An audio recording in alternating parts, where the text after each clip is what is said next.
റഷ്യയിൽ നിന്ന് എണ്ണ വാങ്ങുന്നതിന് ഇന്ത്യ വീണ്ടും അമേരിക്ക വിമർശിച്ചിരിക്കുകയാണ്. ഇന്ത്യ താരിഫ് മഹാരാജാവ് എന്ന് വൈറ്റ് ഹൗസ് വ്യാപാര ഉപദേഷ്ടാവ് പീറ്റർ നവാരോ പറയുന്നു.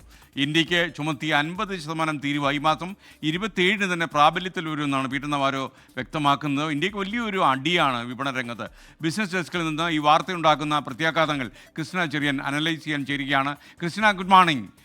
Welcome back to morning show. പറയൂ. Very good morning SKN. ഇപ്പോൾ എനിക്ക് പിന്നിൽ കാണുന്ന ഇദ്ദേഹമാണ് വൈറ്റ് ഹൗസിന്റെ ട്രേഡ് അഡ്വൈസർ അല്ലെങ്കിൽ വ്യാപാര ഉപദേഷ്ടാവായ പീറ്റർ നവാരോ. കഴിഞ്ഞ ദിവസം അദ്ദേഹം നിശിതമായാണ് ഇന്ത്യയെ വിമർശിച്ചിരിക്കുന്നത്. 2 കാര്യങ്ങളാണ് പ്രധാനമായും പറഞ്ഞിരിക്കുന്നത്.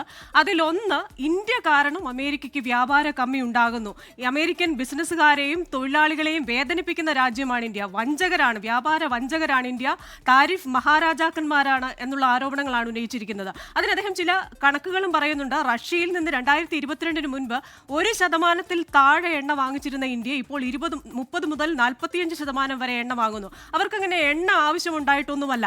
ഈ എണ്ണ വിപണിയിൽ എത്തിച്ച് ഇന്ത്യ ലാഭമുണ്ടാക്കുന്നു. ഈ എണ്ണ അത് റിഫൈൻ ചെയ്ത് വിപണിയിൽ എത്തിച്ച് ലാഭമുണ്ടാക്കുന്നു. ഈ ലാഭത്തിൽ കൂടെയാണ് യുക്രൈൻ യുദ്ധം തുടരുന്നത്.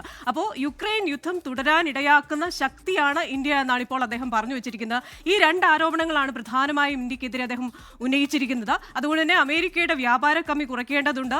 റഷ്യയുടെ നിന്ന് എണ്ണ വാങ്ങുന്നത് ഇന്ത്യ ചുരുക്കിയില്ലെങ്കിൽ യുക്രൈൻ യുദ്ധത്തിന്റെ ഉത്തരവാദി ഇന്ത്യയാണ്.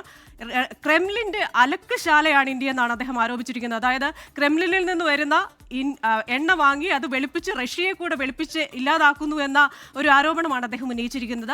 ഒപ്പം തന്നെ ചില മറ്റ് പ്രതികരണങ്ങളും വന്നിട്ടുണ്ട്. UN അംബാസിഡർ ആയിരുന്ന നിക്കി ഹേലി പറയുന്നത് ഇന്ത്യയുമായി ഇത്തരത്തിലൊരു വ്യാപാര തർക്കം അതുണ്ടാക്കുന്നത് US-ന് വലിയ നഷ്ടമായിരിക്കും. അതുകൊണ്ട് ഇക്കാര്യത്തിൽ ട്രംപ് ഒരു പുനർവിചിന്തനം നടത്തണമെന്നാണ് അവർ പറഞ്ഞിരിക്കുന്നത്. അതുപോലെ തന്നെ പ്രമുഖ സാമ്പത്തിക വിദഗ്ധനായ ജെഫ്രി സാക്സ് പറഞ്ഞിരിക്കുന്നത് ഇന്ത്യയുമായി നേരിട്ട് പ്രധാനമന്ത്രി നരേന്ദ്രമോദിയുമായി നേരിട്ട് US പ്രസിഡന്റ് ചർച്ച നടത്തണം, ഈ ഒരു പ്രശ്നത്തിന് അറുതി കണ്ടെത്തണം. കാരണം ഇതിൽ ഇന്ത്യക്ക് ഉണ്ടാകുന്നതിനേക്കാൾ കൂടുതൽ പ്രശ്നമാണ് അമേരിക്കയ്ക്ക് ഉണ്ടാവുകയെന്നാണ് അമേരിക്കയിലെ പല സാമ്പത്തിക വിദഗ്ധരും പറയുന്നത്. SKN.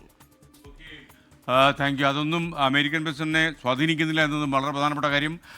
Business editor Krishna Cherian ചേരുകയായിരുന്നു നമുക്കൊപ്പം. ഇപ്പോൾ ലോകത്തെവിടെയായാലും ഏത് സമയത്തും 24 വാർത്തകളും ഓഗ്മെന്റഡ് റിയാലിറ്റി പാക്കേജുകളും എക്സ്പ്ലെയിനറുകളും വിശദമായി കാണാൻ ഞങ്ങളുടെ YouTube ചാനൽ നിങ്ങൾക്ക് സബ്സ്ക്രൈബ് ചെയ്യാം.